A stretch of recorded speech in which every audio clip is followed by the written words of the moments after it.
Chers étudiants, bonjour. Aujourd'hui, on va vous présenter un cours de chimie 2 qui traite de la chimie organique, qui s'adresse aux étudiants de semestre 2 inscrits dans la filière Sciences de la vie de la Terre et de l'univers. On va consacrer notre séance d'aujourd'hui à la stéréochimie et on va parler essentiellement des configurations et de la chiralité. On va parler des points suivants: les isomères de configuration, diastéréoisomères et l'antiomères. On va voir quelques propriétés optiques de ces stéréoisomères, les configurations absolues, configurations relatives, etc. Les stéréoisomères, je rappelle que ce sont des isomères qui permettent donc d'avoir la disposition des atomes dans l'espace. On avait auparavant des stéréoisomères de conformation qui, eux, donc le passage de l'un à l'autre s'obtient par des rotations ou des torsions, pour le cas des cycles. Et nous retrouvons des isomères de configuration dont le passage s'obtient par la rupture d'une liaison sigma au pi. Dans ces isomères de configuration, on retrouve des énantiomères et des diastéréoisomères.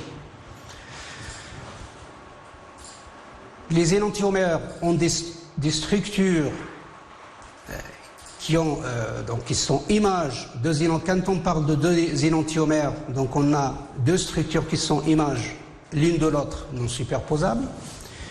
Et pour les diastéréoisomères, ce sont des molécules qui ne sont pas énantiomères. Donc tout ce qui n'est pas énantiomère, lorsque on a ce type de molécules qui s'obtient par des ruptures de liaison, sont des diastéréoisomères. Les raisons donc de l'existence de ces isomères de configuration, c'est le carbone asymétrique et également la géométrie de la molécule, notamment la double liaison et les cycles. On va prendre un exemple d'énantiomère. Si on prend cette molécule qui est donc à gauche et on place un miroir devant cette molécule, on obtient de l'autre côté du miroir l'image de cette molécule à travers ce plan-là. Donc lorsqu'on regarde cette molécule qui contient bien entendu un carbone asymétrique, au milieu, donc on voit très bien que ce carbone asymétrique dispose de 4 substituants différents. Donc on voit que l'image n'est pas superposable. On essaye dans tous les sens de la superposer à la molécule d'origine. Cette image n'est pas superposable. Dans ce cas-là, donc on est en présence d'un isomère, puisque cette molécule, puisque l'image de cette molécule-là n'est pas superposable à son image. Donc on est dans le cas de l'énantiomère, ce qu'on appelle également des inverses optiques. Et ces molécules-là n'ont pas de plan de symétrie. C'est pour ça qu'ils ont cette propriété d'avoir donc l'image non superposable à eux-mêmes. Donc si on prend la même molécule et qu'on dessine sa représentation selon Fischer, ce que vous voyez à droite, on voit que les deux représentations de Fischer ne sont pas similaires. Donc, on est dans le cas des énantiomères. Une autre façon de savoir si on est en présence d'un couple d'énantiomères, c'est de déterminer la configuration absolue de ces molécules-là.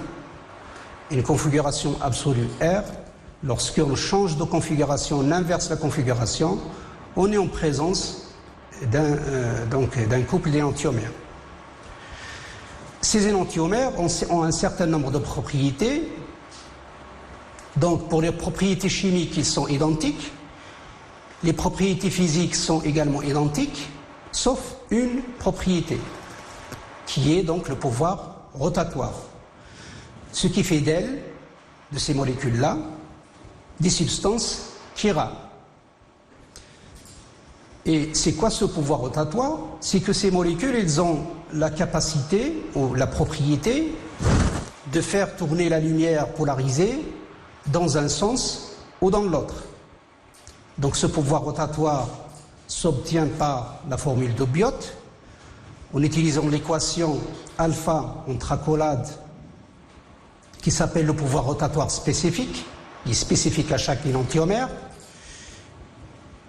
Donc ce pouvoir rotatoire spécifique s'obtient dans un certain nombre de conditions, de température et de longueur d'onde, qui est égal donc à l'angle alpha divisé par la longueur de la cuve. On va voir à travers l'expérience qu'on va expliquer tout de suite après, que L, c'est la longueur de la cuve dans laquelle donc on met la substance à étudier. Et C, c'est la concentration de la substance dans une solution. Donc ici, on présente l'expérience de la détermination du pouvoir rotatoire qui se fait donc par un polarimètre, et c'est représenté schématiquement. Au départ, nous avons une lumière, une source de lumière qui est polarisée de manière aléatoire. On a besoin d'un polariseur pour isoler une des longueurs d'onde. Donc, on dit qu'on polarise la lumière. Le vecteur qu'on obtient à double sens va traverser la substance chirale qui est en présence dans une solution. Devant nous, donc, nous avons une cuve, cette cuve-là. Donc la lumière polarisée va traverser cette cuve. Et puis au fur et à mesure, si la substance est chirale, autrement dit, si on est en présence d'un énantiomère ou un diastéréoisomère, nous avons déviation de cette lumière dans un sens ou dans l'autre. Donc à la sortie, on récupère une déviation qu'on va lire sur un analyseur qui va nous permettre ou de nous renseigner sur le type d'énantiomère ou de diastéréoisomère.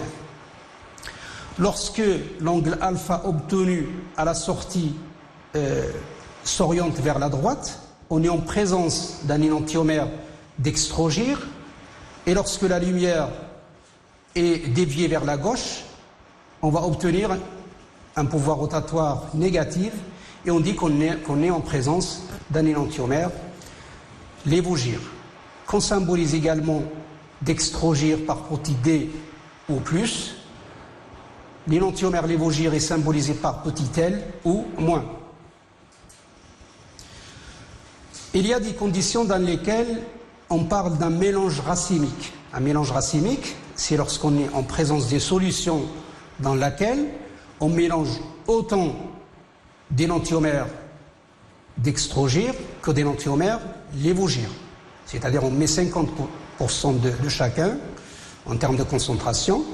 Dans ce cas-là, on obtient un alpha ni positif ni négatif, mais un alpha est égal à 0. On dit que ce mélange racémique a un pouvoir rotatoire nul. On passe maintenant à ce qu'on appelle la configuration absolue d'une molécule, d'un stéréoisomère, qui peut être donc énantiomère ou diastéréoisomère. La nomenclature R et S est fixée selon les règles de séquence de Karl, Ingold, Prelog, qu'on appelle des règles CIP.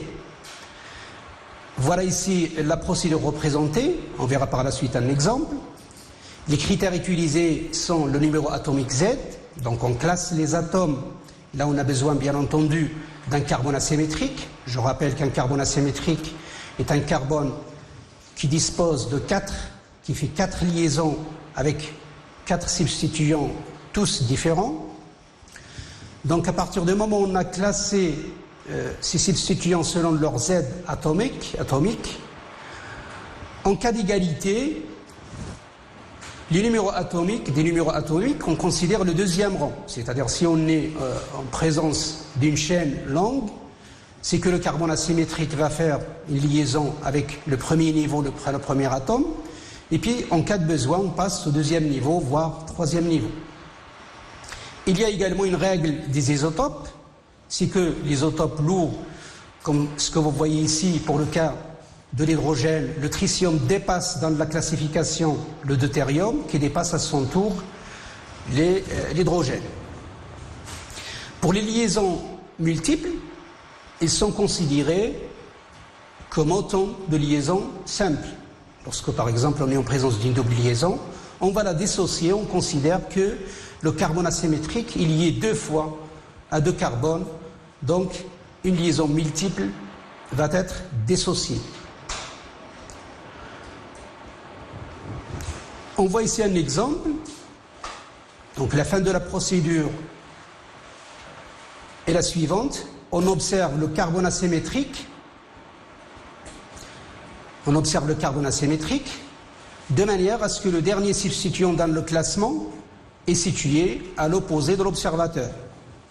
Et lorsque le sens donc, du passage du numéro 1 en passant par le numéro 2 pour arriver au numéro 3, donc lorsqu'on fait cette orientation dans le sens des aiguilles d'une montre, on parle d'une configuration absolue R, et lorsque c'est l'inverse, on parle d'une configuration absolue S.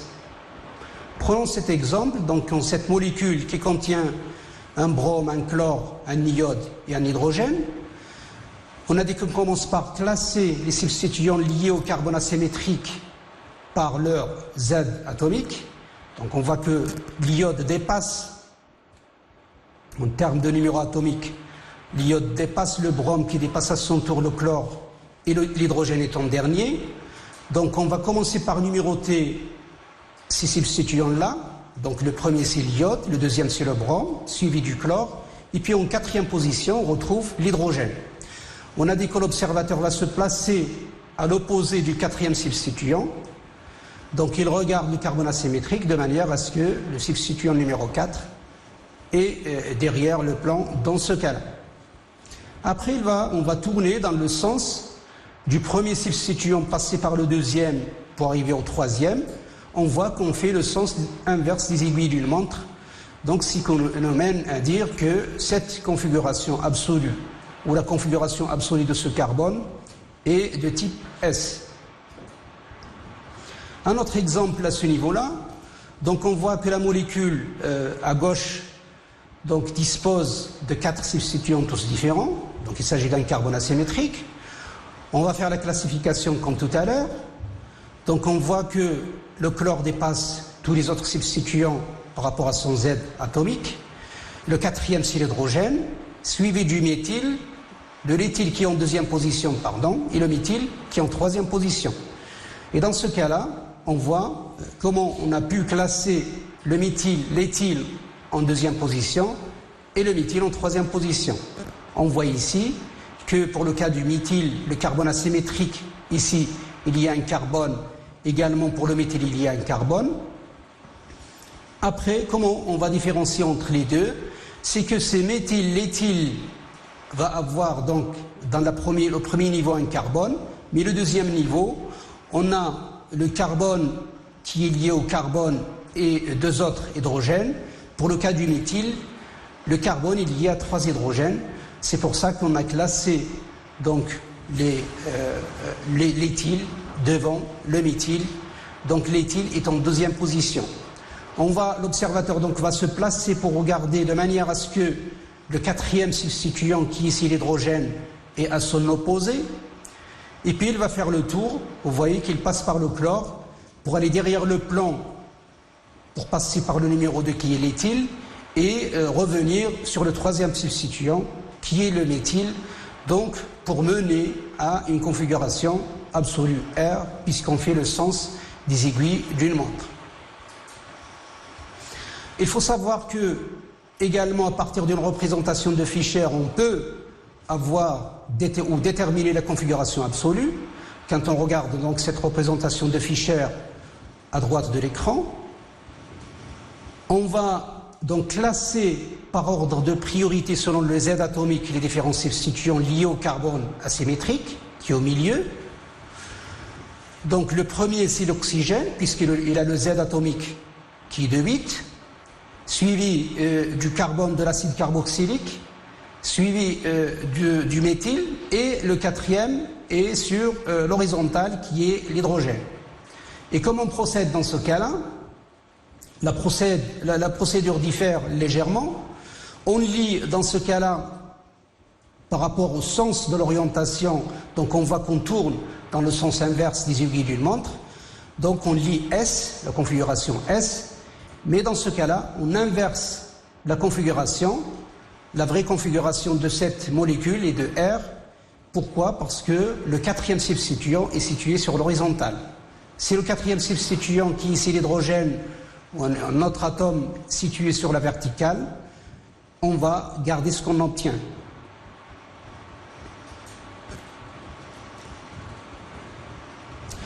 Il faut savoir aussi qu'on peut faire des permutations. On peut faire des permutations, pourquoi? Pour faciliter la lecture. Lorsque, surtout qu'on est dans une représentation de crâne dans l'espace, si on cherche à ramener par exemple, dans ce cas, le méthyle ou l'hydrogène plutôt, qui est en quatrième position, le ramener derrière le plan à la place de l'éthyle, qu'est-ce qu'on va faire? On va faire une permutation, c'est-à-dire on remplace l'hydrogène par l'éthyle. Dans ce cas-là, ça va nous faciliter la lecture. On passe de 1 à 2 qui est l'éthyle et pour arriver à 3 qui est le méthyle. Mais on voit, puisqu'on a fait une seule permutation, telle que la condition le dit, on va inverser ce qu'on obtient. Si on veut garder ce qu'on obtient, on fait 2 permutations. C'est-à-dire soit par exemple, on prend l'hydrogène, on le met à la place de l'éthyle, et l'éthyle va prendre sa place. Et puis on fait une deuxième permutation pour ramener par exemple le chlore à la place du méthyle. Donc comme ça on aura fait 2 permutations, 2 échanges donc d'atomes ou de groupements d'atomes qui va nous permettre avec une lecture directe de garder la configuration qu'on obtient. On passe à un autre type de configuration qui est la configuration relative D et L. Il faut savoir que ce type de configuration est consacré à 2 familles de composés, qui sont les glucides et les acides aminés. Je rappelle, comme on le voit ici, que ce triose est un glucide qui a 3 atomes de carbone, qu'il appartient à la famille des aldoses, au groupe plutôt des aldoses. On a donc la fonction aldéhyde, puis il y a un carbone qui porte un hydroxyle, qui se termine, donc le squelette se termine par CH2OH. Donc ça respecte donc la structure d'un glucide.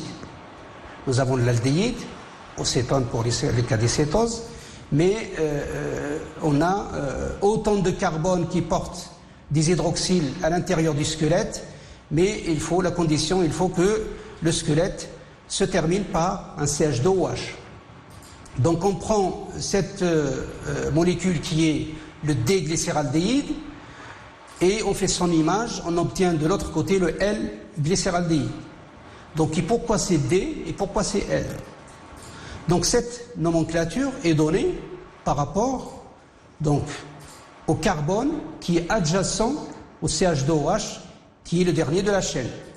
Lorsque le OH, dans ce cas-là, est situé à droite, on parle de la série D, pour D-glycéraldéhyde, et lorsque le OH qui est adjacent à CH2OH est situé à gauche, on parle de L-glycéraldéhyde. Donc voilà pour les sucres.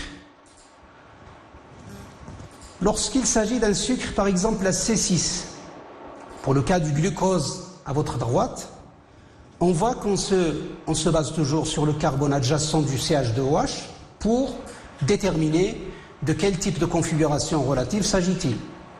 Ici, on voit que c'est le D-glucose parce que le dernier carbone qui porte un hydroxyle est lié directement au CH2OH est situé à droite dans la configuration de Fischer.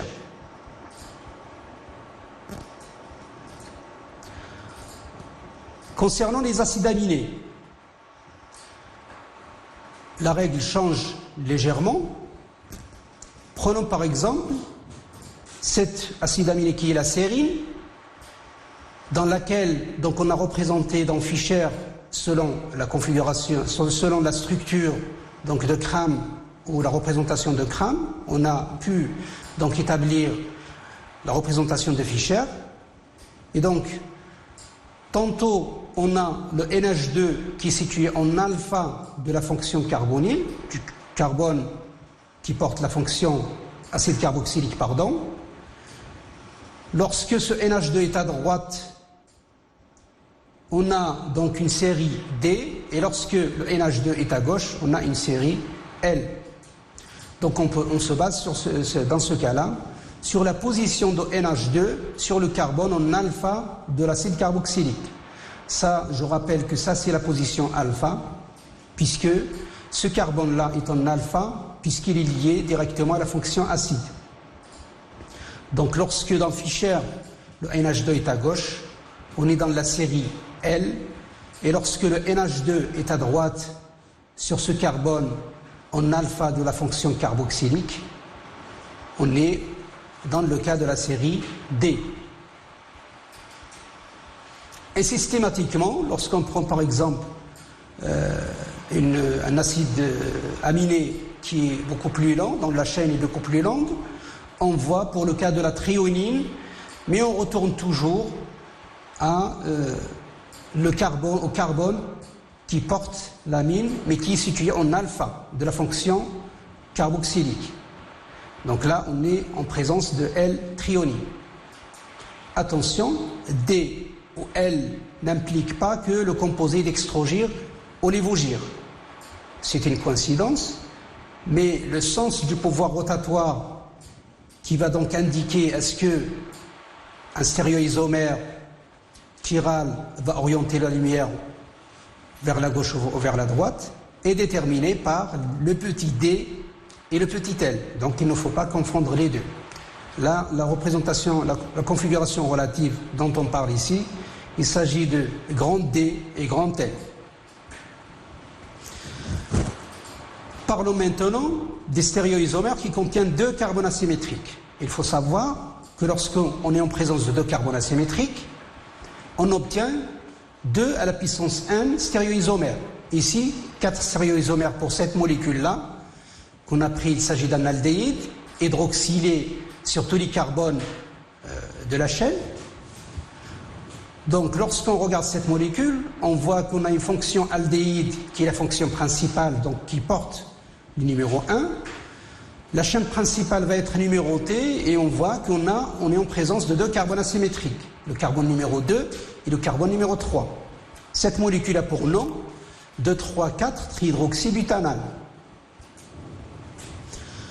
Lorsqu'on essaye de faire la représentation de crème de cette molécule-là, et on choisit de la représenter selon une représentation éclipsée, ici en bas.